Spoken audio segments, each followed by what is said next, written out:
Hello hello hello hello hello, welcome welcome welcome welcome everyone to the session.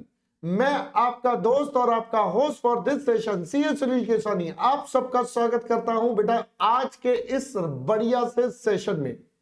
दोस्तों, आज हम आपके साथ पूरा का पूरा मटेरियल कॉस्ट का चैप्टर, सारे कॉन्सेप्ट्स जितने हमने आपके साथ डिस्कस करेंगे जो आपके लेवल पर रेलिवेंट है, सब के सब विद वन सेशन आपका द एंड।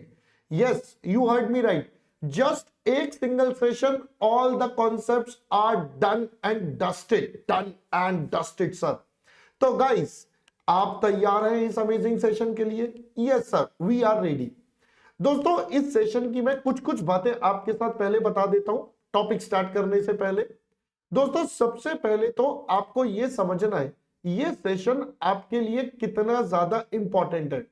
बेटा, इस सेशन से आपके सारे कॉन्सेप्ट्स जितने इस चैप्टर में आपके लिए रेलिवेंट है, आपके एग्जाम के लिए रेलिवेंट है, वो सब हम यहीं पर कर लेंगे। इन कॉन्सेप्ट्स, इन टॉपिक्स को करने के बाद आपको क्या करना है बेटा? इसके बाद आपको जितने हमने क्लास में क्वेश्चंस करे थे, जो हमारे नोट्स थे आपके पास, उन नोट्स को आप एक बार गो थ्रू करेंगे। Once you go through that, तो आपके कॉन्सेप्ट हमने यहां करवा दिए, प्रैक्टिकल क्वेश्चंस आपने करनी है, पूरा चैप्टर एकदम डन हो जाएगा। तो दोस्तों, आपको यहां पर किसी प्रकार की कोई भी टेंशन नहीं लेनी है। You just have to listen to this session carefully along with me। जब आप ये पूरा का पूरा सेशन कर लेंगे तो आपके पास आएगा amazing result. Believe me, you will have amazing result once you complete this session. तो दोस्तों, इस सेशन के अंदर पूरा का पूरा मटेरियल कॉस्ट हम आपके साथ करने वाले हैं, लगभग 1 आवर और 1.5 आवर, जितना भी टाइम लगेगा अभी देख लेंगे। उतनी देर में लगभग हम ये पूरा का पूरा सेशन आपके साथ कंप्लीट करने वाले हैं। ऑलराइट, चलो सर। तो सर, देरी किस बात की? अरे देरी किसी बात की नहीं है, सुनो तो सही। सर, आगे बढ़ने से पहले एक बात बता दूं। देखो, अब दिसंबर एंड हो गया, मतलब अब एक आध दिन ही बचा है आपका दिसंबर कंप्लीट होने में। एक आध दिन तो पता भी नहीं चलता। अब ये कंप्लीट होते ही 2022 को हमने कर दिया बाय बाय। अब बारी किसकी? 2023 की। जब न्यू ईयर आता है तो आप कितने एक्साइटेड होते हो? Yes, now it's a new year, we are in the new year. तो बेटा, जब आप अगले साल में आते हो, फ्रेश एनर्जी के साथ आते हो, फ्रेश चीजें लेकर आते हो, तो सिमिलरली अन अकेडमी कैसे पीछे रहेगा? तो अन अकेडमी भी आप बच्चों के लिए लेकर आए एकदम फ्रेश ऑफर। क्या सर? अन अकेडमी लेकर आया है resolve 2023। Yes my dear friends, you have resolve 2023 offer which says new year, new resolution and new goal. भाई, आने वाले कमिंग 2023 ईयर में अन अकेडमी कहता है हम भी आपको देंगे 23% का off on all Unacademy CA intermediate subscription. Yes, you heard me right, 23% का स्ट्रेट अवे डिस्काउंट आपको मिलेगा जब आप अपने प्लस या आइकॉनिक के कोई भी सब्सक्रिप्शन लेते हैं। तो भाई, लिमिटेड पीरियड ऑफर है, कहीं मौका हाथ से निकल ना जाए, कहीं मौका हाथ से निकल ना जाए। तो मेक श्योर आप इस ऑफर को जरूर ले लें, क्योंकि बेटा एक बार ये निकल गया तो पता नहीं कब मुड़कर आएगा। So you must take this offer right away. आपके जितने दोस्त हैं, आपके जूनियर हैं, आपके साथी हैं, उन सबको बता दीजिए भैया अन अकेडमी पर एक तो नए बैचेस आ रहे हैं। सबसे इंपॉर्टेंट बता रहा हूं, नए बैचेस आ रहे हैं नवंबर 23 के लिए विद लेटेस्ट कोर्स, जो हमारा नया कोर्स होगा उसके लिए। तो भाई जल्दी से अपने सब्सक्रिप्शन ले लीजिए, 23% डिस्काउंट के साथ मिल रहा है, फिर पता नहीं ये मौका कब आए। तो make sure they all get it. Code आपको पता ही है, भाई का कोड सीए सुनील यूज करवा दो और काम खलास। ठीक है, तो चलो दोस्तों, अब ज्यादा कोई और समय ना लेते हुए हम आपके साथ आपके इस सेशन को करते हैं start. So let us start. लो जी, कैमरा ने मेरे कपड़े भी बदल दिए, देखो कैसे कैसे खेल खेलता है हमारे साथ। आओ दोस्तों, अब हम अपने मटेरियल कॉस्ट को बेटा आपके साथ जल्दी से शुरू करते हैं। सर, हियर वी गो, फटाफट से लीजिए बच्चों। हमने आपके साथ टॉपिक पढ़ा था दोस्तों material cost. Yes sir, we studied this topic. हमने बेटा मटेरियल कॉस्ट में कुछ बातें पढ़ी थी। हमने पढ़ा था it is one of the major cost. ये बेटा one of the major cost होती है। सर किस चीज की major cost? Sir in a manufacturing organisation, कोई भी एक मैन्युफैक्चरिंग ऑर्गेनाइजेशन की बात करें तो वहां पर ये कॉस्ट काफी ज्यादा होती है। तो सिंस ये कॉस्ट काफी ज्यादा होती है तो हमें इसका प्रॉपर टेक केयर करना पड़ेगा। तो अपन कहते हैं proper care is to be taken. भाई हमें इसके लिए क्या करना पड़ेगा? इसके लिए पूरा ध्यान रखना पड़ेगा ताकि ये वाली कॉस्ट में कोई भी गड़बड़ ना हो जाए। अब जब हम कहते हैं ये वाली कॉस्ट में कोई गड़बड़ ना हो जाए तो पहले हमें समझना पड़ेगा कि ये वाली कॉस्ट में होता क्या क्या है। तो अगर हम समझे बेटा ये वाली कॉस्ट में क्या क्या होता है तो हमने कहा सर हमारे पास होती है मटेरियल कॉस्ट, और मटेरियल कॉस्ट के होते हैं हमारे पास कंपोनेंट्स। Yes sir. अब मटेरियल कॉस्ट के कौन कौन से कंपोनेंट्स होते हैं? तो बेटा हमने पढ़े थे मटेरियल कॉस्ट में प्राइमरीली 3 पार्ट्स आते हैं। सबसे पहला देखो बच्चों को याद भी है, बच्चे कह रहे हैं पीसी, अरे हाँ, तो सबसे पहला एक कंपोनेंट होता है बेटा परचेज कॉस्ट। फिर हमने पढ़ा था बेटा हमारा ऑर्डरिंग कॉस्ट जिसको हमने बोला था ओसी, और फिर हमने पढ़ा था हमारा कैरिंग कॉस्ट। अरे इसको इज्जत से बोलना, ये कौन है? ये सीसीजी हैं। तो इनको बड़ा प्यार से, इनको बड़ा आदर सत्कार से, अगर ये नाराज हो गए तो आपको पता है ये बेटा तबाही मचा देते हैं, तो इसलिए इनको इज्जत मांगता है। तो बेटा ये सीसीजी हैं हमारे, इनको थोड़ी इज्जत मांगता है ना। तो ये बेटा सीसी बेबी, सीसीजी, जो आपको अच्छा लगे आप अपनी श्रद्धा अनुसार इनको नाम दे सकते हैं। चलिए ये हमारे बेटा 3 मेजर कंपोनेंट्स। अब हम बात करते हैं अपने सबसे पहले कंपोनेंट की। तो सबसे पहला कंपोनेंट हमने आपके साथ पढ़ा था जिसका नाम है बेटा परचेज कॉस्ट। ये क्या होता था बेटा? परचेज कॉस्ट होता था जो भी गुड्स मार्केट से खरीदेंगे उनको खरीदने की कॉस्ट। सर मार्केट से कौन से गुड्स खरीदेंगे? तो बेटा मार्केट से जो गुड्स खरीदेंगे वो हो जाएंगे नंबर ऑफ यूनिट्स परचेज। आपने इतने यूनिट्स मार्केट से परचेज करे और एक यूनिट परचेज करने की कॉस्ट। तो जब आप इन दोनों को मल्टीप्लाई करोगे तो आपके पास क्या निकल कर आ जाएगा? आपके पास बेटा टोटल परचेज कॉस्ट आ जाएगी जो आपके पास कैलकुलेट हो सकती है। अब दोस्तों इसके अंदर कई सारी इंपॉर्टेंट बातें हैं कि कॉस्ट पर यूनिट कौन सा होगा, नंबर ऑफ यूनिट्स कौन सा होगा, क्या होगा। ये सब बातें धीरे धीरे हम टॉपिक में आगे लेकर चलेंगे। हमने जिस सीक्वेंस में आपके साथ क्लास में पढ़ा था मैं उसी सीक्वेंस में यहां पर आपको पढ़ाऊंगा। दूसरा बच्चों हमने पढ़ा था बेटा ऑर्डरिंग कॉस्ट का कॉन्सेप्ट। सर ये ऑर्डरिंग कॉस्ट क्या होता था? तो ऑर्डरिंग कॉस्ट में बेटा हमने बोला था इट इज ओसी। ओसी बेटा कैसे निकलता था? तो सर सबसे पहले हमने देखना पड़ेगा, हेलो टिंग टिंग मैकडी कितने हैप्पी मील चाहिए? तो हम बेटा बार बार मैकडी में कॉल करके हैप्पी मील मंगवा रहे थे। तो बेटा हमें सबसे पहले देखना पड़ेगा हमने कितनी बार कॉल करा। तो जितनी बार कॉल करा वो हो गया नंबर ऑफ ऑर्डर्स। हमने इतनी बार कॉल करा और एक बार डिलीवरी की कॉस्ट, ये हमारे पास एक बार डिलीवरी की कॉस्ट आ गई, कॉस्ट पर ऑर्डर। सर अब ये नंबर ऑफ ऑर्डर्स कैसे निकलते हैं? तो सर सिंपल था, अगर मेरे को एक महीने में 15 पेन चाहिए, एक महीने में बेटा 15 चाहिए और आप एक बार में 5 लाते हो तो यानी कि 3 बार मार्केट जाना पड़ेगा आपको। तो 3 बार मार्केट जाना पड़ेगा तो ये क्या बन गया? Number of order. अब बस फर्क ये होता है हम यहाँ पर एनुअल बेसिस पर बात करते हैं तो ये बन जाएगा दोस्तों एनुअल रिक्वायरमेंट डिवाइडेड बाय हमारा order size. So this becomes your number of orders. I hope दोस्तों पहले ये वाली बात भी समझ में आ गई। तो हमारा ओसी हो गया, नंबर ऑफ ऑर्डर्स हो गया। सर इसी के साथ साथ हमने यहां पर एक और कॉन्सेप्ट पढ़ा था बेटा फ्रीक्वेंसी ऑफ ऑर्डर। भाई कई बार एग्जामिनर बोलता है बताओ जी कितने दिन बाद मार्केट जाओगे, या कितने वीक्स बाद, या कितने मंथ बाद। तो सर अगर मंथ में निकालना है तो 12, वीक्स में निकालना है 52 और डेज में निकालना है तो 365 या 360 divided by number of orders. ये आपके पास क्या निकल आएगा? ये आपके पास आपका ऑर्डरिंग कॉस्ट आ जाएगा। अब ऑर्डरिंग कॉस्ट से रिलेटेड हमने एक दो बातें आपके साथ और करी थी। सर क्या करी थी? मैंने कहा याद है कुछ? अरे विनोद तेरे को याद भी रहता है कुछ? बेटा हमने ये पढ़ा था कि अगर मैं ओसी की बात करूं तो with the increase in order size, जैसे जैसे हमारा ऑर्डर साइज बढ़ता है बेटा हमारा ओसी स्टार्ट फॉलिंग, हमारा ओसी गिरना शुरू हो जाता है। With the increase in order size our OC falls. That was the concept of ordering cost, right? बिल्कुल बिडू लोग एकदम मस्त, अपने को समझ में आ गया। चलिए अगला पॉइंट हमने पढ़ा था बेटा हमारी कैरिंग कॉस्ट। आइए जरा इसके बारे में थोड़ा डिटेल में डिस्कशन कर लेते हैं क्योंकि ये है हमारे सीसीजी, इनको चाहिए इज्जत और वो भी फुल इज्जत, थोड़ी वाली नहीं, फुल इज्जत मांगता है ये। चलिए जी, इनको हम इज्जत देते हैं। अगर हम सीसीजी की बात करें तो बेटा इसमें मैंने आपको कई सारे मुद्दे बताए थे। सबसे पहले हमने बोला था सीसी निकलेगा कैसे। अब दोस्तों यहां पर ना आपको एक दो चीजों का ध्यान रखना है।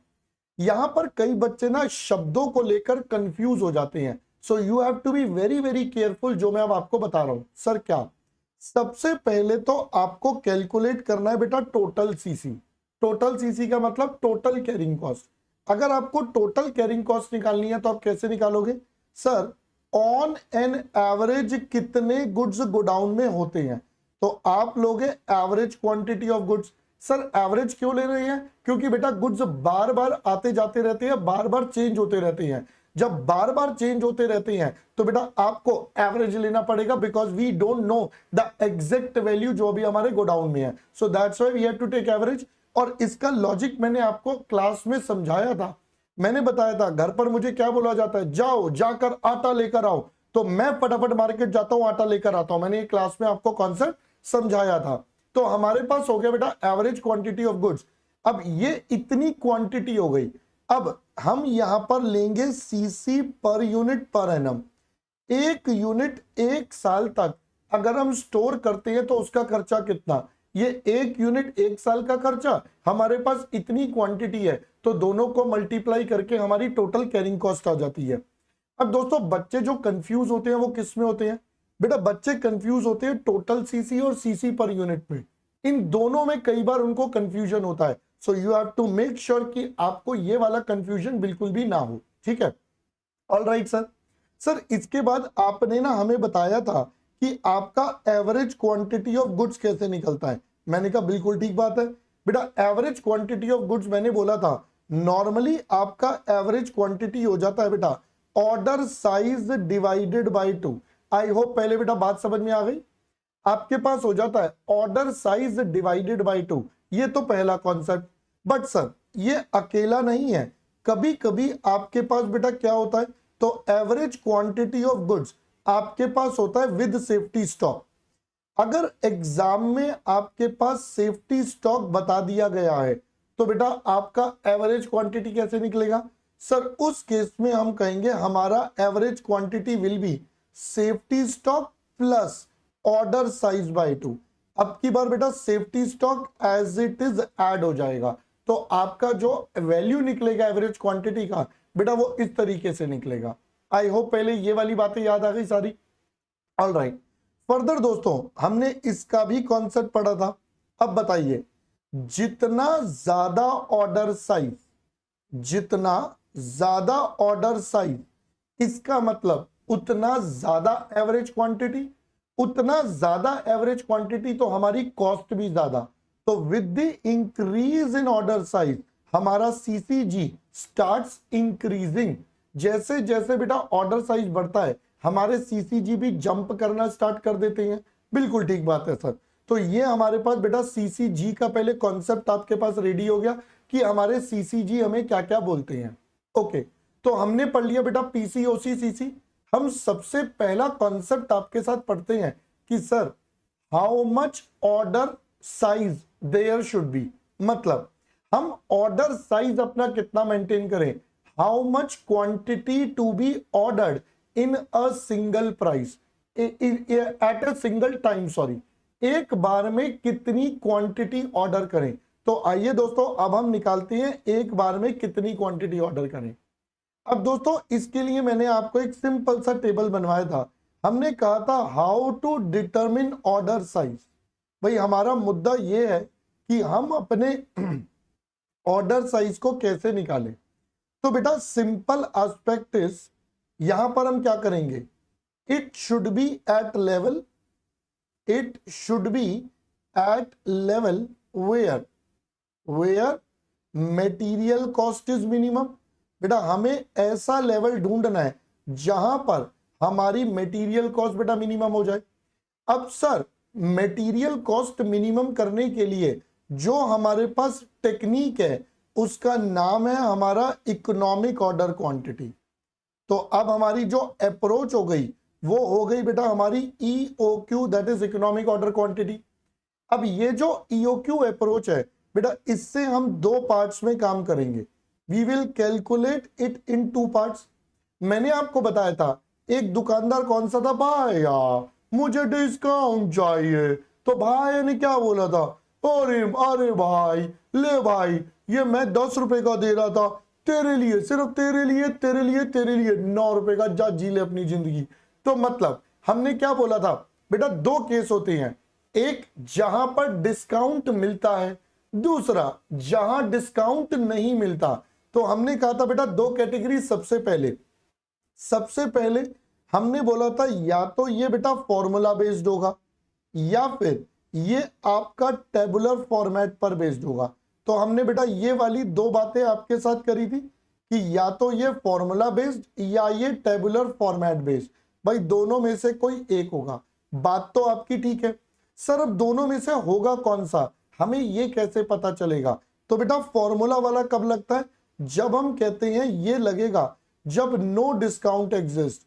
अब की बार भाया ने बोला भाया डिस्काउंट, भाया कहते madam no discount, we have a fixed price policy. तो अगर डिस्काउंट नहीं है तो बेटा आपका फॉर्मूला वाला कॉन्सेप्ट लग सकता है, क्योंकि यहां पर हम बोलते हैं हमारा जो पीसी है वो क्या हो जाता है, हमारा पीसी बिकम्स इररेलीवेंट।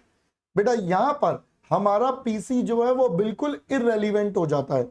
अगर हमारा पीसी इररेलीवेंट हो जाएगा तो दोस्तों हमारा ऑब्जेक्टिव क्या बचेगा, बेटा हमारा ऑब्जेक्टिव बचेगा कि भाई साहब आपको क्या करना पड़ेगा, आपको करना पड़ेगा मिनिमाइज। अब मिनिमाइज किस किस को, सर यहां पर पीसी तो गायब कर दिया तो बचा क्या, ओसी प्लस सीसी, तो यहां पर सिर्फ ओसी सीसी का मिनिमाइजेशन। जबकि अगर हम चले अपने टेबुलर फॉर्मेट पर, तो टेबुलर फॉर्मेट हमसे क्या कहता है, भाया अच्छा चलो आपके लिए मैडम, सिर्फ आपके लिए, किसी को बताना मत, हम आपको डिस्काउंट दे रहे हैं। तो भाया ने डिस्काउंट दे दिया बेटा यहां पर। अब बताओ जब भाया ने डिस्काउंट दे दिया तो अलग अलग क्वांटिटी के लिए बेटा प्राइस में वेरिएशन आ गया, तो इसको हम बोलते हैं आपका पीसी बिकम्स रेलिवेंट। यहां पर आपके लिए बेटा पीसी को इवैल्यूएट करना भी इंपॉर्टेंट है, ये आपके लिए रेलिवेंट बन जाता है।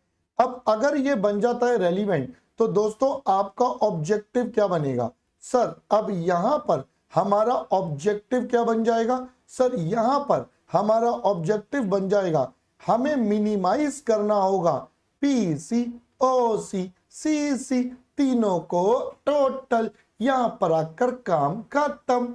आई होप दोस्तों पहले ये वाली बात समझ में आ गई आपको कि ये हमारा कॉन्सेप्ट कैसे रेडी हुआ।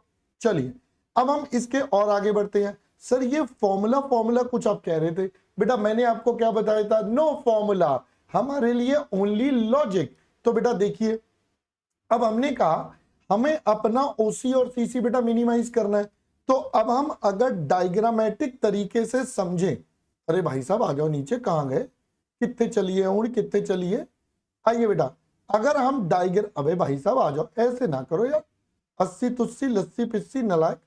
लीजिए बेटा अगर हम डायग्रामेटिक तरीके से चले तो बेटा ये हमारे पास हमारा डायग्राम बना रहे हैं हम, ठीक है, ताकि आपको कुछ कुछ चीजें वापस से याद आ जाएं। तो बेटा यहां पर हम लिख देते हैं हमारी कॉस्ट, यहां पर 0, यहां पर ऑर्डर साइज। चलिए याद करिए बेटा, सबसे पहले यो हमारे सीसी भाई साहब से, यो हमारे सीसी भाई साहब से और यो हमारे ओसी भाई साहब से, तो इन दोनों का टोटल करंट लाग रहे से, तो यो हमारे टीसी भाई साहब आजा से, यो सीसी प्लस ओसी भाई साहब।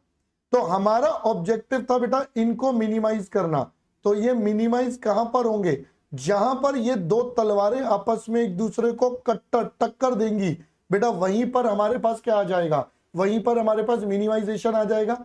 This becomes the lowest cost of OC and CC. बेटा इसको हमने क्या नाम दे दिया, ईओक्यू। यानी कि अगर हम कॉन्सेप्चुअल टर्म्स में देखें तो अपन बोलेंगे at EOQ OC is equal to CC, यानी कि बेटा सीसी और ओसी बराबर।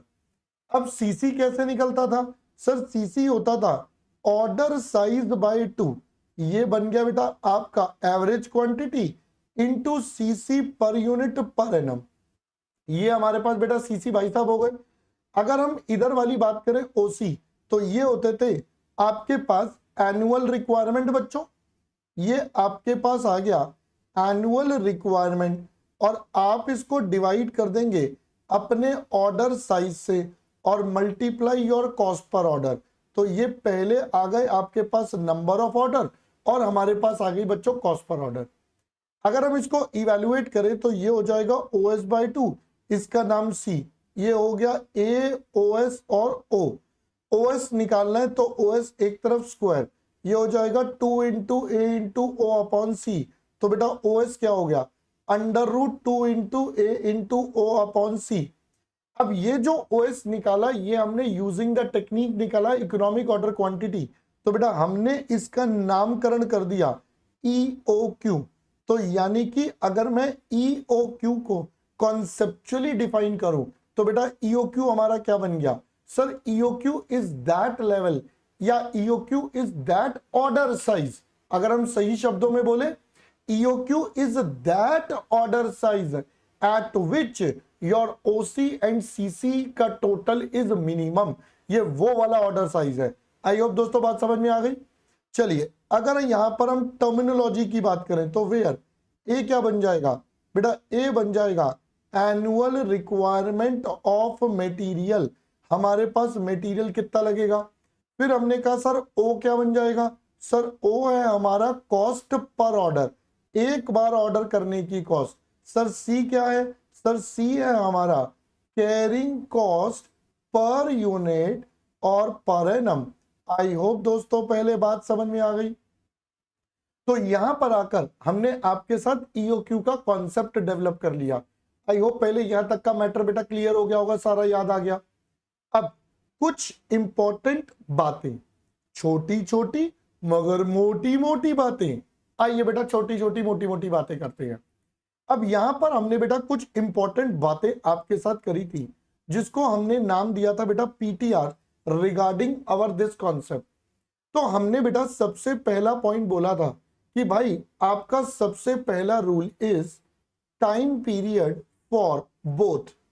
किस किस का बेटा, for A and C। A मतलब एनुअल रिक्वायरमेंट और C मतलब क्या हो गया, कैरिंग कॉस्ट पर यूनिट। ये दोनों के दोनों शुड बी सेम।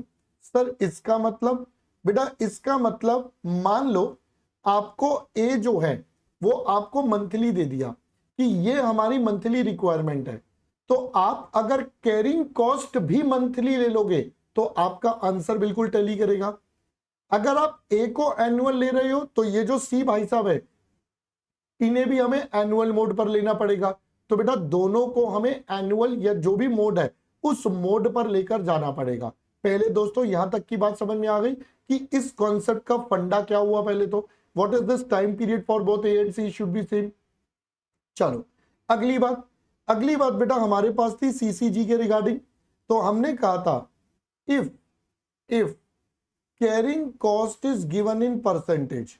भाई साहब अगर ये आपको परसेंटेज में गिवन है तो आपको क्या करना पड़ेगा, तो आपको then such percentage is to be applied. ये बेटा परसेंटेज आप किस पर अप्लाई करोगे, इंपॉर्टेंट इज परचेज प्राइस। आपको ये परचेज प्राइस पर करना पड़ेगा, वो भी कौन सा वाला, पर यूनिट ऑफ मटेरियल वाला। भाई एक यूनिट मटेरियल का जो परचेज प्राइस है आपको बेटा उस पर करना है परचेज प्राइस, और वो भी पर यूनिट वाला। ये सबसे इंपॉर्टेंट बात। अब आते हैं बेटा तीसरे अगेन मोस्ट इंपॉर्टेंट पॉइंट पर, जहां पर रिसेंटली एग्जामिनर ने काफी बार आपको कंफ्यूज करा अलग अलग तरीकों से। अब ये पॉइंट क्या है, ध्यान से सुनिएगा बेटा। मैं बात कर रहा हूं अब ए क्या है, sir A is annual requirement of material. Sir ये तो आपने अभी पहले भी बताया, मैंने कहा बिल्कुल ठीक बात है, ये आपका एनुअल रिक्वायरमेंट ऑफ मटेरियल है। बट दोस्तों ये जो एनुअल रिक्वायरमेंट ऑफ मटेरियल है सर ये निकलेगा कैसे, how this annual requirement of material is to be done. इसके ऊपर कई बच्चों को बहुत सारे कंफ्यूजन्स हैं। तो आइए बेटा आपको मैं एक बार लॉजिकली बता देता हूं। देखो दोस्तों ये ऑर्डर साइज या EOQ जो हम निकाल रहे हैं ये कर क्या रहा है, सर ये हमें बताता है हम एक बार में कितना खरीदे, हम एक बार में कितना ऑर्डर प्लेस करें to purchase the goods. Yes sir. तो बेटा ये जो कैलकुलेशन है ये निकलनी चाहिए किसके बेस पर? सर ये निकलनी चाहिए आपकी परचेज के बेस पर, क्योंकि this data is all about the purchase of goods, so this should be computed on the basis of purchase quantity rather than anything else. तो अगर हम बात करें एनुअल रिक्वायरमेंट ऑफ मटेरियल, तो बच्चों सबसे पहले यहां पर ए पार्ट ये क्या होना चाहिए? सर हमें मिलना चाहिए annual purchase of raw material. आपके पास ये हो जाना चाहिए परचेज के बराबर। मैं एनुअल रिक्वायरमेंट की बात कर रहा हूं। और अगर ये ना मिल पाए, इनकेस परचेज नहीं निकल पाता, तो आप किसको प्रेफर करेंगे? फिर हम कंजम्पशन को प्रेफर करेंगे। सर क्यों? बेटा हम ये मान लेंगे जो कंज्यूम करेंगे वही हम परचेज करेंगे। हम उस सिचुएशन में दोनों को इक्वल मान लेंगे, क्योंकि डेटा अवेलेबल नहीं होगा इसीलिए। वरना हमेशा प्रायोरिटी बेटा किस चीज की? परचेज की। आई होप पहले ये वाला मैटर समझ में आ गया। अब इसी मैटर से थोड़ी और इंटरप्रिटेशंस पर चलते हैं।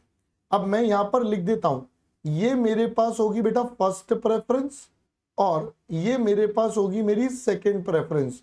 तो मेरी सबसे पहली प्रेफरेंस तो बेटा परचेज मिल जाए, काम खत्म, अपना मैटर कंप्लीट। सर अब एग्जामिनर तो इतना आसान तो देगा नहीं आपको।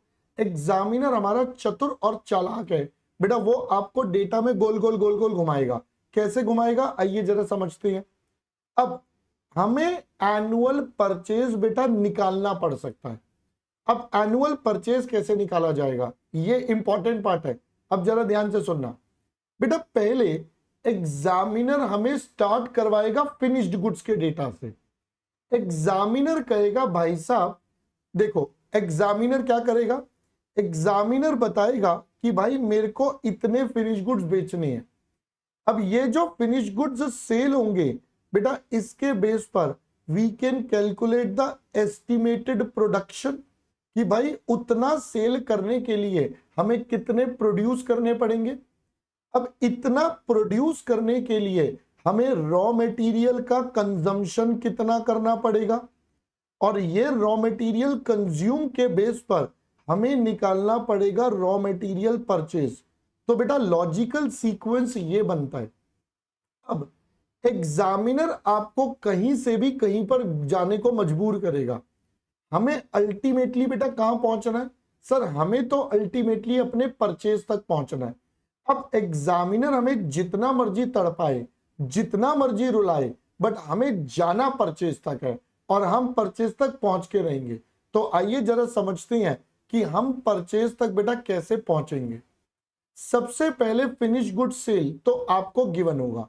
तो अब हम कहते हैं हमें पता है sir finish goods sale is equal to, बताइए बेटा सेल कैसे निकलता है? सर सेल निकलता है opening stock of finish goods plus आपका प्रोडक्शन आपने जो कर दिया माइनस आपका बेटा क्लोजिंग स्टॉक फिनिश गुड्स। ये आपके पास इक्वेशन रेडी हो जाएगी। अब अगर मेरे को तो चाहिए प्रोडक्शन बेटा सेल से, तो मैं यहां से निकालूं फिनिश्ड गुड्स का प्रोडक्शन, तो यहां से मेरे पास निकल जाएगा, इस इक्वेशन से मेरे पास क्या निकल सकता है? फिनिश्ड गुड्स का प्रोडक्शन। तो एग्जामिनर आपको क्या करेगा? आपको बेटा सेल का क्वांटिटी दे देगा, फिर आपको उसमें अपना क्लोजिंग स्टॉक ऐड करना होगा, ओपनिंग स्टॉक माइनस करना होगा, जो भी डेटा होगा, और उसके बेस पर आपका फिनिश गुड्स का प्रोडक्शन निकलेगा। ये स्टेप नंबर 1 हो गया। अब प्रोडक्शन के बेस पर हमें निकालना है कंजम्पशन। अब ये कंजम्पशन कैसे निकलेगा?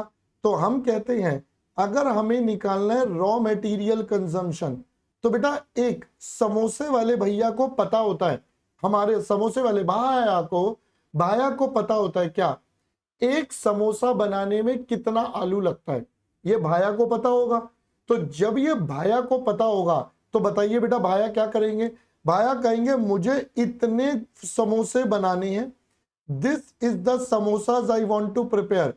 एक समोसा बनाने में कितना रॉ मटेरियल लगता है ये उन्हें पता होता है, तो हम उसको raw material consumption per unit से मल्टीप्लाई कर देंगे। जब ये दोनों मल्टीप्लाई हो जाएंगे तो हमारा टोटल एनुअल रॉ मटेरियल आ जाएगा। से फॉर एग्जांपल हमें 1000 समोसे बनाने हैं, एक समोसा बनाने में मान लो 50 ग्राम आलू लगता है, तो इसका मतलब 1000 समोसे बनाने में 50,000 ग्राम आलू लगेगा। क्या पहले दोस्तों बात समझ में आ गई? एकदम सिंपल सरल भाषा में मैंने आपको बताया।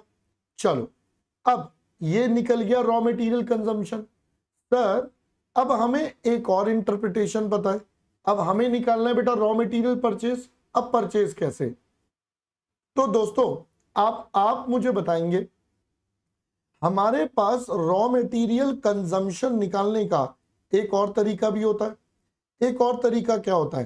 Sir opening stock raw material plus raw material जो आपने खरीदा minus closing stock raw material. अब मैं इसी को इंटरप्रेट करके क्या बोल सकता हूं, मेरा रॉ मटेरियल परचेज कितना? तो ये हो जाएगा बच्चों raw material consumption plus closing stock raw material minus opening stock raw material. कैसा लग रहा है अब आपको? बेटा पहले अब आपको बातें बातें समझ में आ रही है सारी? Are you able to understand the things कि आपके पास कैसे काम चल रहा है? तो ये था सबसे इंपॉर्टेंट पॉइंट। अब एग्जामिनर बेटा आपको इस पॉइंट में कहीं भी किसी भी पॉइंट से स्टार्ट करवा कर अल्टीमेटली रॉ मटेरियल परचेज तक लेकर जा सकता है। अब मैंने आपको बताया अगर रॉ मटेरियल परचेज ना मिले तो आप कंजम्पशन को यूज कर लोगे, सिंपल। आई होप बेटा पहले बात समझ में आ रही है। देखो महरीन कह रही है सर अब पढ़ाई काम आ रही है। आप तो कहते हो पढ़ाई काम आऊगी, बट अब हमें पता चल रहा है C for costing C for concept के पढ़ाई के काम आ रहे हैं आप सारे के सारे, है ना। चलो आगे बढ़ते हैं। तो ये हमने आपके साथ पहले ईओक्यू वाले मॉडल की बात करी, ईओक्यू वाले कॉन्सेप्ट की बात करी, जहां पर हमने फॉर्मूला कॉन्सेप्ट लगाया। अब दूसरा कॉन्सेप्ट था जहां पर हमें बेटा टेबुलर कॉन्सेप्ट लगाना है। अब ये जो टेबुलर कॉन्सेप्ट लगेगा यहां पर ऑब्जेक्टिव क्या था? सर यहां ऑब्जेक्टिव था पी सी ओ सी सी सी तीनों का मिनिमाइजेशन। मैंने कहा ओके जी ओके, आ जाओ बेटा आगे क्या बोलता है। अब हम चलते हैं हमारे टेबुलर फॉर्मेट पर। तो अगर मैं चलूं बेटा टेबुलर फॉर्मेट पर, तो टेबुलर फॉर्मेट दैट इज ये कॉन्सेप्ट कब अप्लाई हो रहा था? बेटा ये कॉन्सेप्ट आपका अप्लाई हो रहा था जब आपके पास डिस्काउंट एग्जिस्ट। अगर तो दोस्तों आपका डिस्काउंट एग्जिस्ट करेगा तो आपका ये वाला कॉन्सेप्ट एप्लीकेबल होगा। हमने कहा ओके जी। आइए दोस्तों अब हम चलते हैं। देखो यहां पर हमने सीखा था आपको एग्जामिनर ना मजे लेगा, आपको एग्जामिनर अलग अलग रेंज बता देगा कि देखो भाई ये रेंज है, इस रेंज में हमारे पास बेटा क्या निकल कर आएगा, हमारे पास बेटा प्रॉफिट ये प्राइस आएगा। ये टाइप 1 के क्वेश्चन करवा रहा हूं, ये टाइप 1 है। इस पे 2 टाइप होती है, तो पहली टाइप है यहां पर आपको अलग अलग रेंज या लेवल दे देगा और उसके बाद आपसे बेटा कैलकुलेशन करवाएगा। तो ये सबसे पहले हमारी रेंज आ गई, फिर उसके बाद हमारे पास आ गया प्राइस। भाई ये रेंज है और ये उसका प्राइस। इस प्राइस के बेस पर हमारे पास आएगा बेटा ऑर्डर साइज, कि भाई साहब हमारे पास ये ऑर्डर साइज क्या आएगा, इस पर्टिकुलर रेंज में कितने गुड्स ऑर्डर होंगे। फिर उसके बाद अल्टीमेटली ये मेरा परचेज कॉस्ट, ऑर्डरिंग कॉस्ट और कैरिंग कॉस्ट, और इन सबका टोटल करके हमारे पास आ जाएगा बेटा टोटल कॉस्ट। आई होप दोस्तों पहले ये वाली बात समझ में आ गई। तो ये सारी चीजों का टोटल करके आ जाएगा, जहां पर टोटल कॉस्ट मिनिमम वो हमारे लिए बेटा बेस्ट ऑप्शन हो जाएगा, राइट। अब इस टेबल को कैसे कंप्लीट करना है ये एक और इंपॉर्टेंट पार्ट है। तो अब जरा ध्यान से सुनेंगे बेटा, ये टेबल कंप्लीट कैसे होगी, क्योंकि इसी के अंदर छुपे हैं सॉरी राज। आइए तो बेटा हमारे पास अलग अलग रेंज गिवन होंगी, उनके अलग अलग प्राइस होंगे। अब सबसे पहला मुद्दा आता है ऑर्डर साइज का। तो सर ये ऑर्डर साइज कैसे डिटरमाइन होगा? तो इसके लिए हमने आपको कुछ बेसिक फंडा दिए थे, क्योंकि अब मैं यहाँ लॉजिक तो रिपीट नहीं कर सकता, हमने तो आपको पूरे लॉजिक से बताया था यहाँ पर ये क्यों हो रहा है, क्या हो रहा है, कैसे हो रहा है। तो मैंने आपको बताया था सबसे पहले फर्स्ट रेंज के लिए आप क्या निकालोगे? फर्स्ट रेंज के लिए आप ईओक्यू लोगे और बाकी सबके लिए आप सब्सीक्वेंट रेंज में क्या करोगे? आप सब्सीक्वेंट रेंज में आप लोगे बेटा लोएस्ट वैल्यू। ये आपके पास बच्चों कॉन्सेप्ट मैंने बताया था। तो सबसे पहली वाली रेंज में ईओक्यू, उसके बाद में लोएस्ट वैल्यू। सर ये क्यों हुआ, इसके पीछे का कारण बेटा वो जानना है तो क्लास देख लेना, अब उतना टाइम नहीं है उतना बताने का, है ना, उतना टाइम नहीं है हमारे पास बताने का। तो चलिए ये हमारे पास आ गया। फिर आप पीसी ओसी सीसी निकालेंगे, टोटल निकालेंगे। सर इनमें से आप कौन सा सिलेक्ट करेंगे? Select where total cost is minimum.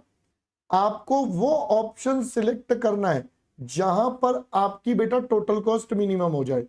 अब पीसी ओसी सीसी कैलकुलेट कैसे होगा ये मैं आपको ऑलरेडी बता चुका हूं। ये हमने बेटा अभी थोड़ी देर पहले देखा था, पीसी ओसी सीसी कैसे कैसे कैलकुलेट होना है। तो बताओ बच्चों, टाइप 1 आपको पहले तो क्लियर हो गया। What is this type 1 question? बोलो जी, टाइप 1 में कोई डाउट है, कोई दिक्कत है तो प्लीज बता दीजिए। चलिए अब मैं चलता हूं बेटा टाइप 2 पर। अगर मैं चलूंगा बेटा टाइप 2 पर तो टाइप 2 के क्वेश्चन में क्या बोला गया था?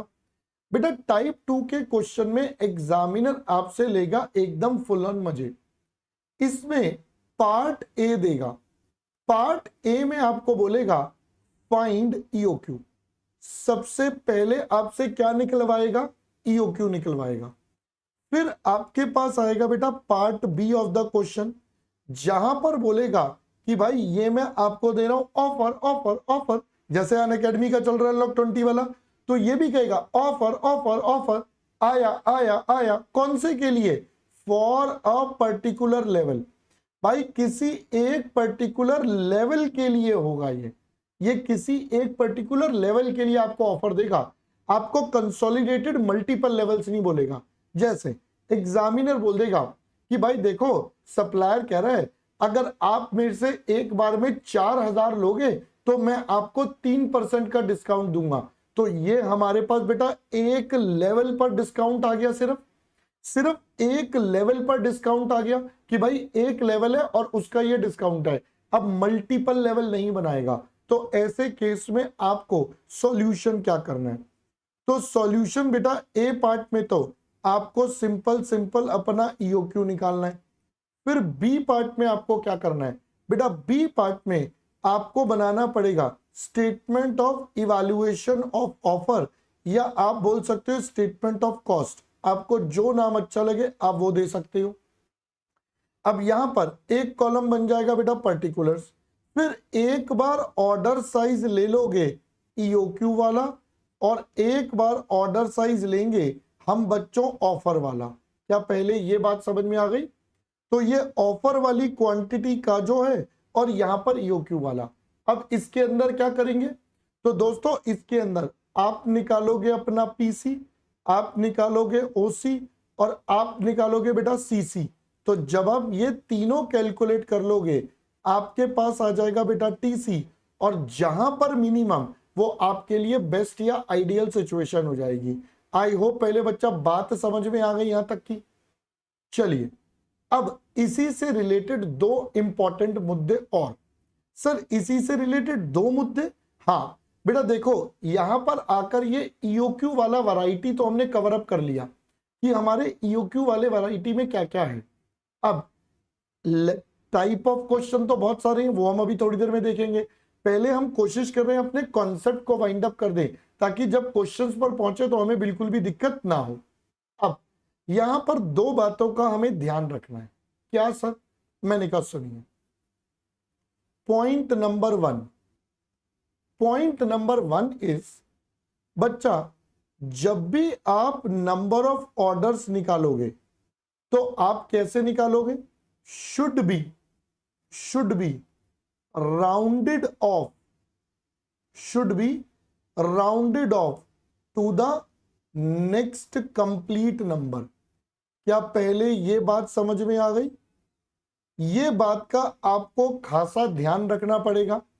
सर अगर एग्जाम्पल लेता हूं, मान लो हमारे नंबर ऑफ ऑर्डर हैं 3.02, तो आपको इसे 4 लेना पड़ेगा कैलकुलेशन में।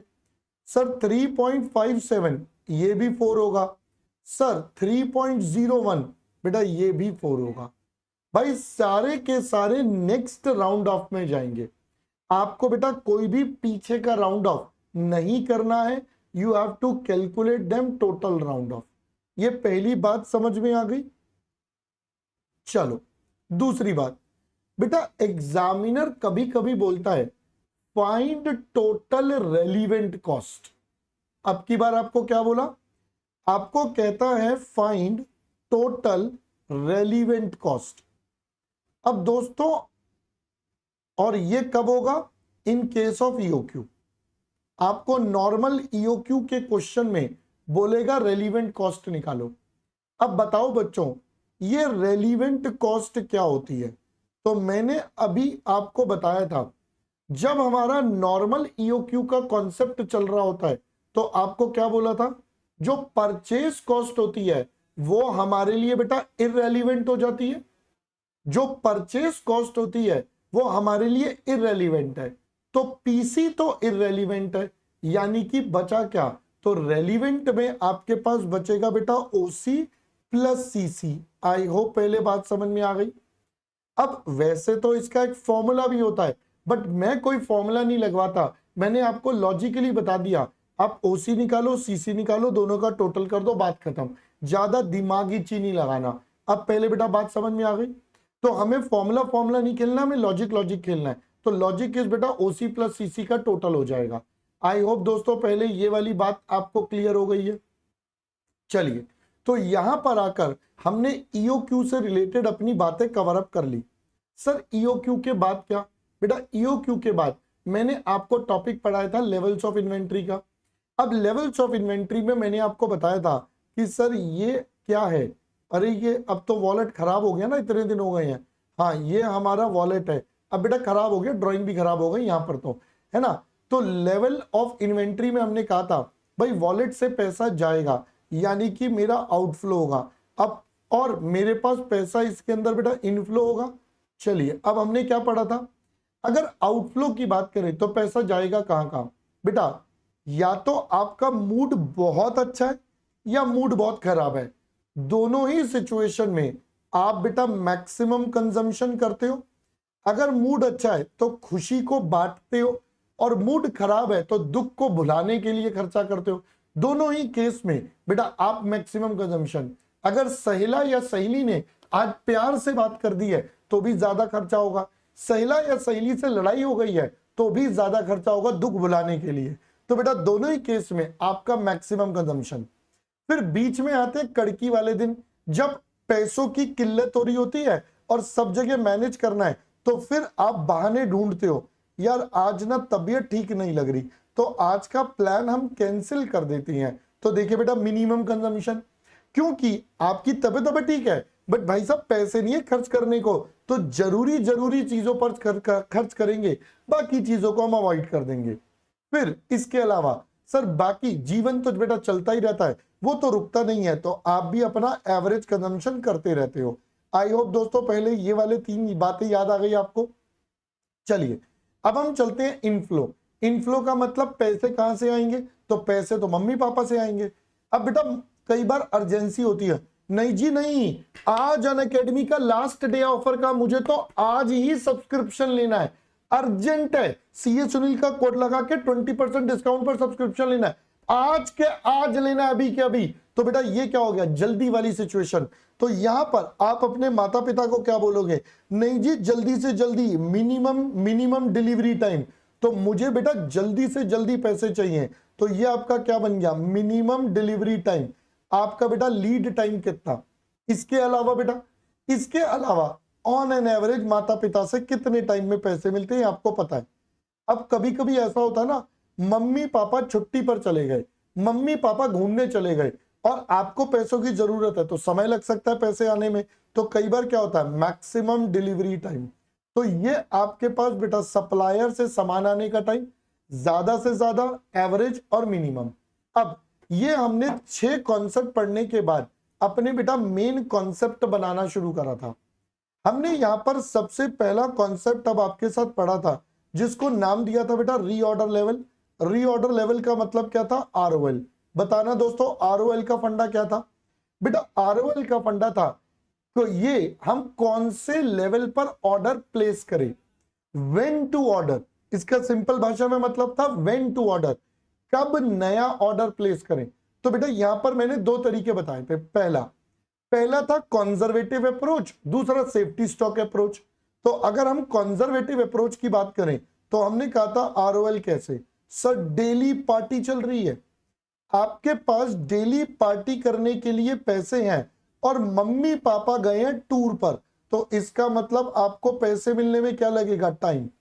अगर आपके पास इस वर्स्ट सिचुएशन को हैंडल करने के लिए पैसे हैं, अगर आपके पास इस वर्स्ट सिचुएशन को हैंडल करने के लिए पैसे हैं, जिंदा हो तुम, सेफ हो तुम, तुम्हें घबराने की बिल्कुल जरूरत नहीं है। ऑलराइट, पहले बात समझ में आ गई? Yes sir. तो पहला आरओएल डन हो गया। फिर हमने कहा था सर देखो सब लोग ऐसे तो करते नहीं है, तो हमने क्या बोला बेटा? हमने कहा कई लोग क्या करते हैं, कुछ पैसे एक जगह छुपा कर रख देते और आंखें बंद कर लेते हैं, ये तो है ही नहीं, ये हमने रखे ही नहीं, ये पता नहीं कहां से निकल गए। बट ये सब निकले थे जब डीमोनेटाइजेशन हुआ था, तो जहां जहां छुपा के रखे थे वो सब निकाले थे। मम्मी ने, पापा ने, छोटे भाई ने, छोटी बहन ने, सबने अपने डीमोनेटाइजेशन में पैसे निकाल लिए थे। तो सबके सेफ्टी स्टॉक के अड्डे पता चल गए थे, भाई साहब कहां कहां पर पैसा छुपा के रखा हुआ था। तो देखो बेटा, चावल के डब्बे में, आज चावल के डब्बे में, गेहूं की बोरी में, कहां कहां पर थे, सबके सब पैसे बाहर निकल आए थे। सबने बेटा अलग अलग जगह जहां जहां रखे थे अपने, किसी ने किताब में, किसी ने बैग में, किसी ने कहीं पर, सब बाहर निकल आए थे। तो बेटा बताइए अब की बार कंपनी ने क्या रखा हुआ है? अब की बार अगर कंपनी बेटा सेफ्टी स्टॉक रख रही है, बेटा अगर कंपनी सेफ्टी स्टॉक रख रही है तो बताइए क्या कंपनी को डरने की जरूरत है? क्या कंपनी को डरने की जरूरत है? तो आंसर इज नो, कंपनी को बेटा डरने की जरूरत नहीं है। क्यों? अगर कल को कोई मुसीबत आ गई तो company has this goods, company के पास ये गुड्स है, कंपनी इनका इस्तेमाल करेगी और बच जाएगी। तो बेटा बाकी तो जीवन चक्र है, एवरेज पर काम होता रहता है, वर्कर एवरेज पे काम करता रहेगा, सप्लायर एवरेज पे माल देता रहेगा। आई होप पहले ये वाली बात समझ में आ गई। अब कभी कभी हम सेफ्टी स्टॉक की जगह यहां पर बेटा मिनिमम लेवल भी यूज कर देते हैं। मैंने आपको बताया था बेटा जनरली इन दोनों में से जो हायर होता है वो आपके पास आएगा। अब ये डिपेंड करेगा सिचुएशन में कि आपका सेफ्टी स्टॉक ज्यादा है या मिनिमम लेवल ज्यादा है या क्या है। तो हर तरीके की सिचुएशन होती है। ऑल्दो प्रैक्टिकली सेफ्टी स्टॉक जो है बेटा मिनिमम लेवल के हमेशा नीचे रहना चाहिए, बट बाकी बेटा प्रैक्टिकली कुछ भी हो सकता है। ठीक है जी, आई होप पहले बात समझ में आ गई। चलो, तो पहला कॉन्सेप्ट हो गया आरओएल का डन। अब हमने दूसरा कॉन्सेप्ट पढ़ा था जिसको हमने नाम दिया था बेटा मैक्सिमम लेवल। अब इसके अंदर हमने क्या बोला था? सर हमारी जेब में सबसे ज्यादा पैसे कब? तो आपकी जेब में सबसे ज्यादा पैसे होते हैं जिस दिन आपको पैसे मिलते हैं प्रैक्टिकली। Yes sir. तो देखो जी, इतने पर आपने ऑर्डर करा, तो आपने जो ऑर्डर करा वो आरओएल पर करा। इतना ऑर्डर कर दिया, इतना ऑर्डर मतलब आरओक्यू। मैं इसकी फुल फॉर्म लिख देता हूं यहां पर ताकि आपको याद रहे। This is reorder QT QT, ये बन गया बेटा आरओक्यू। इतने पर ऑर्डर करा, इतना ऑर्डर करा। सर जब तक आएगा, भाई आने में समय तो लगेगा, तब तक आप जीवन काल में काम करना थोड़ी बंद कर दोगे, खाते पीते रहेंगे। तो लीजिए बेटा, आपका खाना पीना बेटा चलता रहेगा, तो आपके नॉर्मल खर्चे चलते रहेंगे। बट हम यहां ढूंढ रहे हैं मैक्सिमम लेवल, इसीलिए बेटा हमें माइनस क्या करना पड़ेगा? मिनिमम। हम ये मान के चलेंगे during the time the goods are received the workers will consumed at the lowest level, so that हमारा मैक्सिमम गोडाउन का क्वांटिटी पता चल सके। अब पहले दोस्तों बात और मैटर समझ में आ गया। चलो एक और बात बताते हैं। सर यहां पर हम इसको बोलते हैं आरओक्यू। अगर आरओक्यू ना गिवन हो तो आप इसकी जगह एग्जाम में क्या ले लोगे बेटा? ईओक्यू। सो ये है अगला पॉइंट। ठीक है सर। चलिए अगला बेटा, थर्ड हमने ढूंढा था हमारा मिनिमम लेवल। भाई मिनिमम कितना होना चाहिए? सर देखो इतना तो होना चाहिए, क्योंकि अगर इससे नीचे चले गए तो बेटा हाहाकार मच जाएगा, तबाही मच जाएगी। तो हमें बेटा ये लेवल बहुत ध्यान से रखना पड़ता है। सर ये इस तरीके से होना चाहिए जिससे जो हमने गुड्स मंगवाए थे वो जल्दी से जल्दी हमारे पास आ जाए। तो हमने इतने लेवल पर गुड्स ऑर्डर करे थे, जब तक गुड्स आएंगे वर्कर तो अपना काम करता रहेगा। तो यानी कि ये हमारा वर्कर काम करे जा रहा है। तो ये जो लेवल होगा ये हमारे लिए क्या होना चाहिए बेटा, मिनिमम लेवल। क्योंकि अगर इससे नीचे गया तो हमारे लिए बेटा खतरे की घंटी है ना, फिर टिंग टोंग है ना, फिर आपका गाना शुरू हो जाएगा, दिल ने मारी घंटी है ना, तूने मारी एंट्री और दिल में बजी घंटी। तो बेटा जैसे ही लेवल ने मारी एंट्री नीचे वाले लेवल पर, वैसे ही सायरन बज जाएंगे, घंटी बज जाएगी, मिनिमम मिनिमम मिनिमम क्रॉस हो गया तो भाई साहब इमरजेंसी इमरजेंसी इमरजेंसी, ध्यान दो ध्यान दो ध्यान दो, तो बेटा वहीं पर घंटियां बजना शुरू हो जाएंगी। सो that is the concept behind minimum level, right. अब ये मिनिमम लेवल भी हो गया बेटा। इसके बाद बारी किसकी सर, बारी हमारे एवरेज लेवल की। अगर हम एवरेज लेवल की बात करें तो बेटा बताइए एवरेज लेवल बेटा हमारे पास क्या हो जाएगा, एवरेज लेवल हमारे पास हो जाएगा सर, ये तो हम सबको आता है, अरे मुझे पता है बेटा तुम सबको आता है। So this is minimum level maximum level divided by 2, ये आपका कॉन्सेप्ट हो गया। अब अगर हम एवरेज लेवल की बात करें तो बेटा एवरेज लेवल एक और कैसे निकल सकता है, तो एवरेज लेवल निकल सकता है minimum level plus reorder quantity divided by 2। तो आपके पास हो जाएगा रीऑर्डर क्वांटिटी डिवाइडेड बाय 2, ये एक और तरीका है। अब दोस्तों ये एक और कॉन्सेप्ट बन गया एवरेज का। अब एक और पॉइंट पहले मैं यहां पर बता देता हूं, फिर मैं आगे इसी टॉपिक के बारे में एक बार और चर्चा करूंगा। तो आपको बोला गया बेटा एक और लेवल जिसका नाम है दोस्तों डेंजर लेवल। अगर हम डेंजर लेवल की बात करें तो बताइए बेटा डेंजर लेवल क्या होता था सर, अब तो खतरे की घंटी बज गई है, अब तो रेड वाली घंटी बज गई है।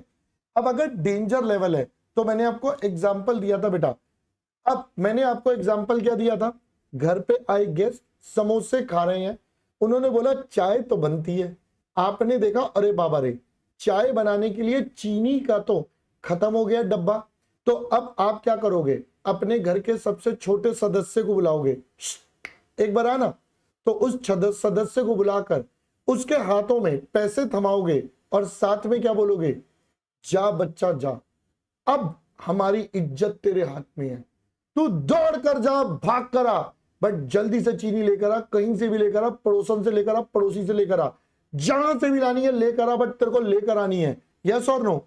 अब ये करते हुए क्या आप अपने गेस्ट को बोलोगे भाई साहब रुको रुको रुको, समोसे धीरे धीरे खाना, खा के जाना बट धीरे धीरे खाना, बेटा ऐसे तो नहीं बोलोगे गेस्ट को, नहीं भाई साहब समोसे थोड़ा धीरे, ऐसे कैसे आप इतनी जल्दी जल्दी खाए जा रहे हो यार, ये कोई बात है इतनी जल्दी जल्दी खा रहे हो, अरे रुको रुको आराम से खाओ, चाय बनने में टाइम लग रहा है, ऐसा तो बेटा बोलोगे नहीं।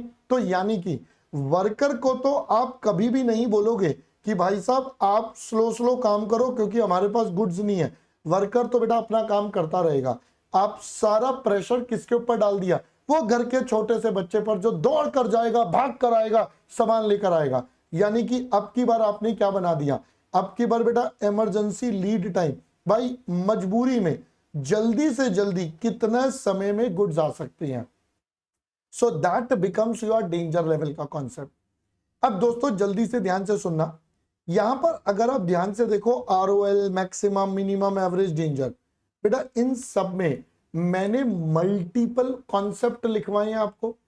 जब मैंने मल्टीपल कॉन्सेप्ट लिखवाए इसका मतलब यहां पर मल्टीपल आंसर हो सकते हैं, बिल्कुल हो सकते हैं। तो सर हमें कौन सा वाला आंसर सही होगा कौन सा गलत, तो बेटा कोई भी लगा दो, डिपेंडिंग अपॉन डेटा, आपके पास जो अवेलेबल डेटा है आप वो लगा लो और उसके बाद आपका काम हो जाएगा। आई होप बेटा पहले बात समझ में आ गई। आपके पास जो डेटा क्वेश्चन में है उसके बेस पर आप कैलकुलेशन करो, आपका काम यहां पर हो जाएगा। ठीक है सर, अब आगे बेटा इसके बाद हमने इस चैप्टर में छोटे छोटे नन्हे मुन्ने कॉन्सेप्ट पढ़े थे। जैसे हमने एक कॉन्सेप्ट पढ़ा था आपके साथ एबीसी एनालिसिस का। अब एबीसी एनालिसिस में क्या बोला था, हमने कहा था यहां पर आपको क्या करना है, डिफरेंशियल कंट्रोल लगाना है on various items of inventory. तो यहां पर आप बनाओगे बेटा अपनी कैटेगरी, अलग अलग कैटेगरी ऑफ गुड्स, उनको कैटेगराइजेशन कैसे करोगे, कितनी क्वांटिटी है और उनकी कितनी वैल्यू है। Based on this you will try to establish the level of control जो उन पर लगाना पड़ेगा। तो हमने कहा कैटेगरी ए कौन सी, सर देखो ये जो मैं परसेंटेज बता रहा हूं दीज आर जस्ट अप्रोक्सीमेशन। आपको बेस कॉन्सेप्ट याद रखना है। क्या सर? क्वांटिटी होनी चाहिए मिनिमम और वैल्यू कैसी होनी चाहिए? मैक्सिमम। लेट्स से 10% और 70%। और इस पे कंट्रोल कैसा लगेगा? सर इस पे कंट्रोल भी लगेगा मैक्सिमम। फिर हम बात करते हैं बेटा कैटेगरी बी की। आपका क्वांटिटी होनी चाहिए 20%, यानी कि ये एवरेज कैटेगरी में, वैल्यू भी ले लेते हैं 20%। ये दोस्तों एवरेज कैटेगरी। अब दोस्तों मैंने बताया था आपको यहां पर ध्यान रखना पड़ेगा, ये 10, 20, 70 बेटा ये these are just numbers to explain you the concept. You have to go by the concept जो मैं ब्रैकेट में लिख रहा हूं। फिर कैटेगरी सी बेटा कौन सी हो जाएगी? क्वांटिटी सबसे ज्यादा और वैल्यू बेटा सबसे कम। तो ऐसे केस में आपका कंट्रोल बेटा कैसा रहेगा? आपका कंट्रोल रहेगा मिनिमम। आई होप पहले ये वाली पॉइंट भी समझ में आ गई बेटा, एबीसी एनालिसिस। चलो ये वाला पॉइंट भी हमारा डन हो गया। अब हम कहां पर चले? सर अब हम चलते हैं अगले पर। सर वैसे तो मैंने आपको इसके बाद जस्ट इन टाइम पढ़ाया था क्लास में, बट जस्ट इन टाइम हमारा थ्योरेटिकल है, वो हम ऑलरेडी आपके साथ अपनी थ्योरी वाली क्लास में कवर कर चुके हैं। तो फिलहाल हम बढ़ जाते हैं बेटा आगे। यस सर, लेट्स पूछ ऑन। आगे बढ़ते हैं बेटा एबीसी के बाद। एबीसी के बाद हमने अगला प्रैक्टिकल कॉन्सेप्ट पढ़ा था जो हमारे पास है बेटा इन्वेंट्री टर्नओवर रेशो का। अब इन्वेंट्री टर्नओवर रेशो बोले तो बेटा ITR, इनकम टैक्स रिटर्न मत बोल देना इसको। हाँ, तो हमारे पास इन्वेंट्री टर्नओवर रेशो क्या था? सर ये बताता था हमारा स्टॉक या इन्वेंट्री कितनी बार गोडाउन से आएगा और जाएगा, कितनी बार वो टर्न अराउंड करेगा। तो हमने बोला था सर अगर आपको इन्वेंट्री टर्नओवर रेशो निकालना है, अब ये अलग अलग निकल सकता है। सबसे पहली बात फिनिश गुड्स के लिए तो हमने इसका कॉन्सेप्ट आपके साथ बनवाया था, आपको बेटा एग्जाम्पल भी समझाया था अपने वॉलेट का। अभी फिलहाल के लिए मैं डायरेक्ट फॉर्मूला लिख रहा हूं। तो raw material consumed divided by average raw material की क्वांटिटी। भाई ऑन एन एवरेज कितना रॉ मटेरियल का स्टॉक आप मेंटेन करते हो। तो ये जो आंसर है हमारे पास डैश टाइम्स में आ जाएगा, नंबर ऑफ टाइम्स में। अब अगर हम बात करें बेटा ITR, ओहो मैंने लिखा गलत, देखो ये होता है भावनाओं में बहना बेटा, ये रॉ मटेरियल लिखना था मैंने फिनिश गुड्स कर दिया है ना। चलो ITR फॉर फिनिश गुड्स। अगर मैं फिनिश गुड्स की बात करूं तो बेटा फिनिश गुड्स के केस में हो जाएगा COGS डिवाइडेड बाय, आपके पास निकल जाएगा एवरेज फिनिश्ड गुड्स की क्वांटिटी, और ये भी आपके पास आंसर क्या आ जाएगा बेटा? टाइम्स में आ जाएगा। अब इसी से हमने एक और कॉन्सेप्ट पढ़ा था, यहां पर कई बार पूछ लेता है फ्रीक्वेंसी। तो बेटा डेज में 365, 52, 12 एज द केस में भी, डेज वीक्स मंथ्स और डिवाइडेड बाय आपके पास हो जाएगा बेटा ITR। तो ये आपके पास पूरा का पूरा कॉन्सेप्ट था इन्वेंट्री टर्नओवर रेशो का। आई होप बच्चों बात समझ में आ गई।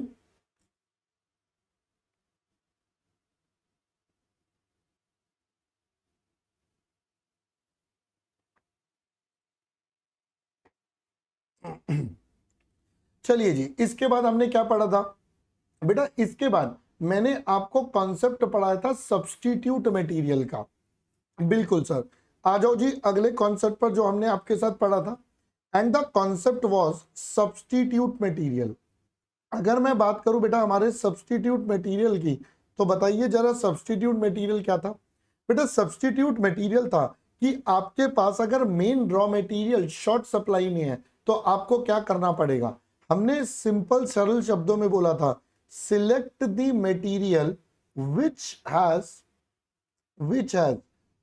lowest cost per unit of finish goods. भाई एक फिनिश्ड गुड्स बनाने में जो आपका लोएस्ट कॉस्ट प्रोवाइड करेगा, आप उस वाले मटेरियल को सिलेक्ट करोगे। अब मैंने यहां पर आपको एक छोटा सा एग्जांपल भी दिया था। मैंने कहा था मान लो हमारे पास मटेरियल A है और मटेरियल B है। हमने कहा सर इसका कॉस्ट पर केजी कितना है? अगर कॉस्ट पर केजी की बात करें, लेट सपोज ये 20 रुपए का आता है और लेट सपोज ये हमारा 25 रुपए का आता है। तो अगर हम सिर्फ इस डेटा को देखेंगे तो बच्चों को लगता है मटेरियल बी महंगा है। बिल्कुल ठीक बात है, मटेरियल बी महंगा है, मटेरियल ए सस्ता है। बट हमें सिर्फ ये नहीं देखना कि इनकी कॉस्ट कितनी है, हमें देखना है एक फिनिश्ड गुड्स को बनाने में कितना कॉस्ट आता है। तो उसके लिए हम यहां पर लेते हैं हमारा इनपुट आउटपुट रेशो। तो अगर हम इनपुट आउटपुट रेशो की बात करेंगे तो बेटा इनपुट आउटपुट रेशो मान लो ये है 200% और ये है 120%। तो इसके बेस पर अगर हम कैलकुलेशन करें तो हमारे पास आ जाएगा cost per unit of output. भाई एक यूनिट ऑफ आउटपुट बनाने में तो ये हो जाएगा 20 और ये 200%, यानी कि ये खर्चा 40 रुपए का। 25 इंटू 120%, तो अगर हम करेंगे तो ये खर्चा आता है बेटा 30 रुपए। अब देखो महंगा है बट वो क्वांटिटी वाइज कम लग रहा है, तो आपके लिए मटेरियल भी आपका सिलेक्टेड मटेरियल होना चाहिए, क्योंकि पर यूनिट की टर्म्स ऑफ फिनिश गुड्स में उसकी कॉस्ट बेटा सबसे कम आ रही है। आई होप पहले ये वाली बात भी समझ में आ गई। चलो अब इसके बाद हमने अगला कॉन्सेप्ट क्या पढ़ा था बेटा? अगला कॉन्सेप्ट हमने अपनी भाषा में बोला था landing cost of material. Landing cost of material, या आप इसको बोल सकते हो वैल्यूएशन ऑफ मटेरियल। भाई अब हमने देखा था कि आपके पास जब मटेरियल आपकी फैक्ट्री में लैंड करेगा तो उस टाइम पर उसकी कॉस्ट का क्या क्या होगा या कैसे कैसे होगा। तो ये मैंने आपको कॉन्सेप्ट बताया था, लैंडिंग कॉस्ट या वैल्यूएशन, जो मर्जी आप बोल दीजिए। तो सबसे पहले हमारे पास इसके अंदर आता है बेटा ट्रेड डिस्काउंट। अगर मैं ट्रेड डिस्काउंट की बात करूं तो हम कहते हैं deduct if not deducted already. भाई अगर ये पहले से डिडक्टेड नहीं है तो आप इसको माइनस कर देंगे, और अगर ये पहले से डिडक्टेड है तो आप इसमें कोई भी पंगेबाजी नहीं करेंगे। दूसरा हमारे पास आता है बेटा कैश डिस्काउंट। तो कैश डिस्काउंट को अपन क्या करके चलेंगे सर? कैश डिस्काउंट तो अपन इग्नोर करके चलते हैं।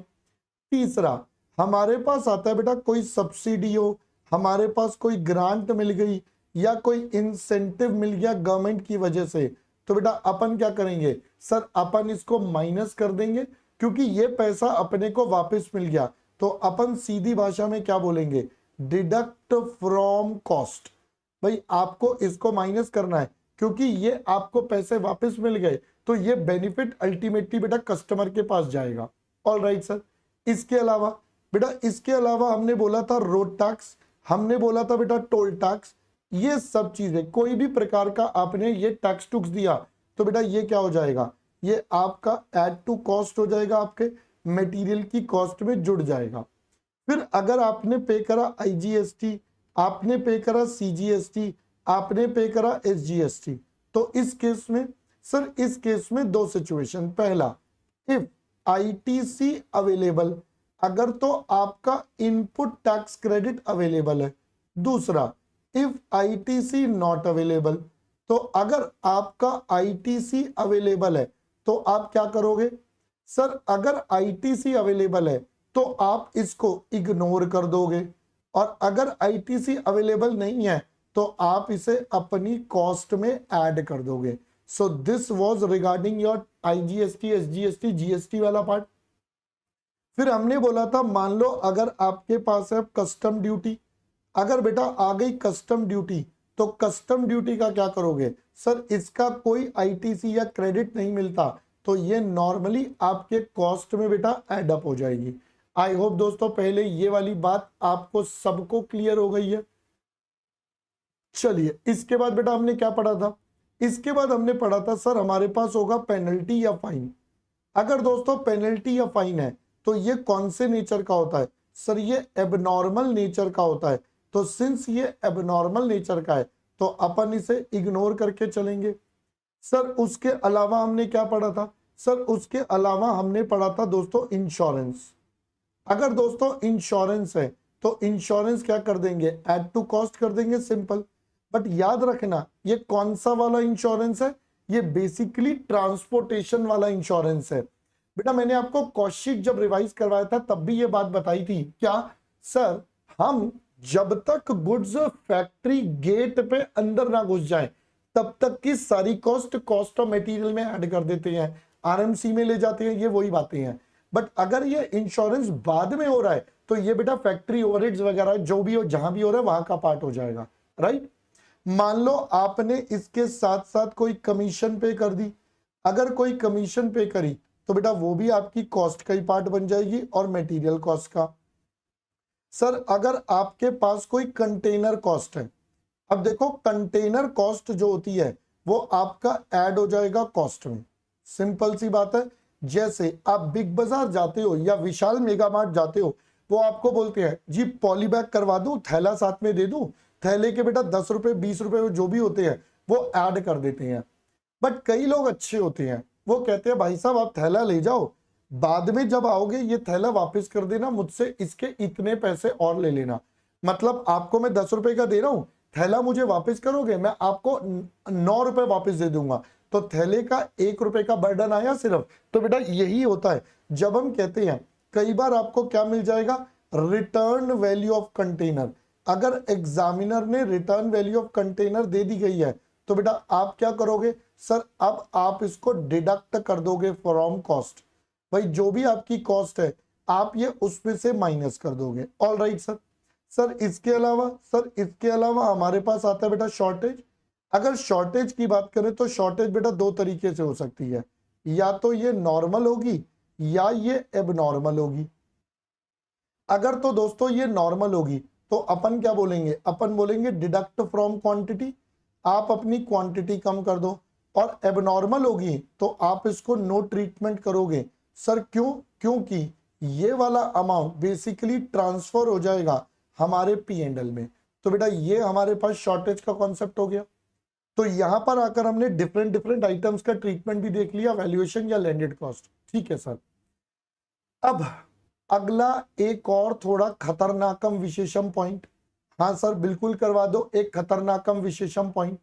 बेटा खतरनाकम विशेषम पॉइंट क्या था, सर खतरनाकम विशेषम पॉइंट था हमारा सेफ्टी स्टॉक।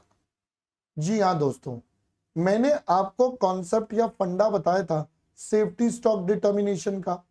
अब ये खतरनाकम विशेषम बस तभी तक होता है जब तक समझ नहीं आता, क्योंकि एक बार समझ आ गया तो बात खत्म हो गई। तो सर यहां पर दो कंसेप्ट थे, इफ हायर सेफ्टी स्टॉक, अगर सेफ्टी स्टॉक ज्यादा तो हम क्या बोलते हैं बेटा, देन आपका कैरिंग कॉस्ट हाई हो जाता है। यही हमने कॉन्सेप्ट पढ़ा था, आपका कैरिंग कॉस्ट हाई हो जाता है। इफ लोअर सेफ्टी स्टॉक, अगर सेफ्टी स्टॉक कम है तो आपकी कौन सी कॉस्ट थी बेटा, आपकी स्टॉक आउट कॉस्ट ज्यादा हो जाती है। आपको मैंने बताया था स्टॉक आउट क्या कॉस्ट क्या होती है, अगर हमारा स्टॉक आउट हो जाए मतलब बिल्कुल फिनिश हो जाए, खत्म हो जाए, तो उस केस में जो हमारा बर्डन आएगा वो बेटा स्टॉक आउट कॉस्ट होगा। इसमें गुडविल का लॉस का, प्रोडक्शन का, loss of rent, loss of wages, सब कुछ इंक्लूड हो गया। तो यानी कि हमने इसका कंक्लूजन क्या बनाया था, हमने बनाया था 10 safety stock is determined at that level. आपको बेटा ये किस लेवल पर करना है, determined at that level where, जहां पर क्या होगा, सम टोटल ऑफ किस किस का, carrying cost and stock out cost, और साथ साथ बेटा कौन सी, stock out cost is minimum. जहां पर दोस्तों ये दोनों हमारे मिनिमम हो जाए बेटा, वहां पर हमारा सेफ्टी स्टॉक का लेवल डिटरमिन होगा। अब इसको कैलकुलेट करते हुए बेटा एक बात का ध्यान रखना था कि आपका सीसी ऑन सेफ्टी स्टॉक निकलेगा कैसे। तो बेटा सीसी ऑन सेफ्टी स्टॉक निकलेगा भाई साहब आपके सेफ्टी स्टॉक की units multiply CC per unit per annum. Sir यहां पर क्या डिवाइडेड बाय 2 नहीं होगा, तो आंसर इज नो। यहां एवरेज नहीं होगा क्योंकि सेफ्टी स्टॉक ऐसा लेवल होता है जो कॉन्स्टेंटली मेंटेन्ड होता है। तो जब ये कॉन्स्टेंटली मेंटेन्ड है तो यहां पर आपको एवरेज करने की जरूरत नहीं है। ये वाला कॉन्सेप्ट भी डन हो गया। All right sir. अब इसके बाद हमने लास्ट कॉन्सेप्ट क्या पढ़ा था बेटा, लास्ट कॉन्सेप्ट पढ़ा था रिकॉर्ड्स ऑफ मटेरियल की। मटेरियल की बेटा रिकॉर्डिंग कैसे करेंगे, हम मटेरियल के गुड्स को अपनी बुक्स में रिकॉर्ड कैसे करेंगे। तो यहां पर हम लिखते हैं बेटा मटेरियल के रिकॉर्ड्स। अगर मटेरियल के रिकॉर्ड्स की बात करी जाए तो बेटा मटेरियल के रिकॉर्ड्स दो तरीकों से बनाए जा सकते हैं, एक जिसको हम बोलते हैं बेटा कॉन्टिन्यूअस बेसिस, एक जिसको हम बोलते हैं परपेचुअल सिस्टम, और दूसरा हमारे पास होता है बेटा पीरियोडिक सिस्टम, है ना। ये मैंने आपको एग्जाम्पल देकर बताया था। सर ये परपीचुअल सिस्टम कौन सा हो गया? हमारा मॉल वाला सिस्टम, जहां पर मैनेजर अपने कैबिन में बैठ के बता सकता है कि भाई साहब इस गुड्स के कितनी क्वांटिटी पड़ी है। पीरियोडिक हो गया बेटा घर के पास वाली दुकान का सिस्टम। कोई सप्लायर सामान देने आएगा तो क्या बोलेगा? अरे छोटू जल्दी से देख ये मैगी के पैकेट कितने पड़े हैं रे। तो छोटू जाएगा काउंटिंग करेगा मैगी के पैकेट कितने आके बताएगा। जबकि वहां पर मैनेजर अपने कंप्यूटर पे ढक ढक ढक ढक खोलेगा, मैगी के पैकेट पता चल जाएंगे कितने पड़े हैं। So that is the difference. यहां पर बेटा यहां पर हम क्या बोलते हैं? Stock records are maintained continuously. यहां पर बेटा हम सारे के सारे कॉन्टिन्यूअस बेसिस पर मेंटेन करते हैं। कॉन्टिन्यूअस बेसिस का मतलब क्या हो गया? Bye preparing stores ledger. हमें यहां पर क्या बनाना पड़ता है बेटा? स्टोर्स लेजर बनाना पड़ता है और उसकी मदद से हम ये सारा काम करते हैं। यहां पर हम क्या कहते हैं बेटा? Stock is computed when ever required. भाई जब आपको स्टॉक की कैलकुलेशन करनी है तब आप उसको बेटा कैलकुलेट कर लेते हो, आइडेंटिफाई कर लेते हो, निकाल लेते हो। सो that is the difference between the two. पहले इन्ना मुद्दा समझ में आ गयो छे, राइट। अब मैं बात करता हूं बेटा हमारे स्टॉक लेजर की या स्टोर्स लेजर की। अब अगर हम बात करें बेटा स्टोर्स लेजर से रिलेटेड, तो इससे रिलेटेड हमने बेटा एडजस्टमेंट्स आपके साथ पढ़ी थी कुछ। हमने पॉइंट नंबर 1 पढ़ा था। पॉइंट नंबर 1 क्या था बेटा? मटेरियल रिटर्न फ्रॉम फैक्ट्री और प्रोडक्शन टू स्टोर्स। हमारे पास मटेरियल बेटा वापस आ गया, कहां से? फैक्ट्री या प्रोडक्शन डिपार्टमेंट से स्टोर्स में। तो दोस्तों हम यहां पर इसको दो कैटेगरी में समझेंगे। सर या तो आपका फीफो लीफो मेथड चल रहा है या आपका वेटेड एवरेज मेथड चल रहा है। दो अलग अलग मेथड्स ऑपरेट करते हैं। अगर तो आपका फीफो लीफो मेथड चल रहा है तो यहां पर आप काम किस प्रकार से करोगे? फीफो लीफो मेथड में तो फीफो लीफो मेथड में सबसे पहले शो एज, बोलो जी, आपको स्टोर्स हो, आपको मटेरियल मिला, show as receipt in stores ledger. पहले तो आप स्टोर्स लेजर में इसे दिखाओगे as a receipt at the price. Price कौन सा? At the price at which originally issued. भाई जितने पर आपने ओरिजिनली इशू करा था उतने पर ही इसे वापस लोगे। ये बेटा पॉइंट नंबर 1 आ गया, ठीक है। अब दूसरा पॉइंट सबसे important, these are to be issued first. अब उसके बाद इनको हम सबसे पहले इशू कर देंगे irrespective of the method being followed. भाई आपका कोई भी मेथड चल रहा हो, चाहे वो फीफो हो चाहे वो लीफो हो, इन गुड्स को सबसे पहले इशू करेंगे। आई होप पहले बेटा ये वाला पॉइंट आपको क्लियर हो गया सबसे पहला। अब मैं चलता हूं वेटेड एवरेज वाली साइड। वेटेड एवरेज की बात करें तो ये पॉइंट तो बेटा कॉमन है, show as receipt in stores ledger. आप अपने स्टोर्स लेजर में इसको रिसीट दिखाओगे at the price at which originally issued. भाई जितने पर आपने ओरिजिनली इशू करा था उतने पर ही आप इसे दिखाओगे। और दूसरा साथ साथ important, a new weighted average price will be computed. भाई यहां पर आपको आपका एक नया वेटेड एवरेज प्राइस बेटा निकालना पड़ेगा। यहां पर आप इनको एज अ फ्रेश इनपुट लेकर चलोगे। ये पहला पीटीआर। चलो जी अब चलते हैं बेटा दूसरा पॉइंट। दूसरा पॉइंट पढ़ा था material return by stores to vendor. अब हमने माल वापस कर दिया वेंडर को, तो सर यहां पर क्या करेंगे? तो सर यहां पर पहली बात, show as issue in stores ledger, आप पहली बात इसे स्टोर्स लेजर में दिखाओगे इशू कौन से वाले प्राइस पर, eight the price at which originally purchased.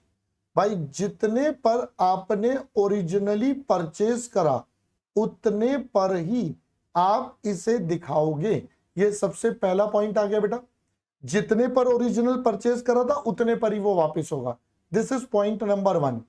Next, अब उसके बाद क्या था सर, अब ये वापस कर दिया, काम खत्म बेटा, बस इसमें और कुछ करना ही नहीं था, बात खत्म। ये माइनस हो जाएगा आपके गोडाउन में से, जितना आपका बैलेंस वाला कॉलम है उसमें से माइनस हो जाएगा। ठीक है, तीसरा, कोई भी मेथड हो बेटा सब में सेम होगा।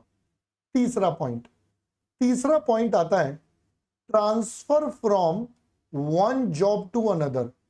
आपने एक जॉब से दूसरे जॉब में कोई गुड्स ट्रांसफर कर दिए।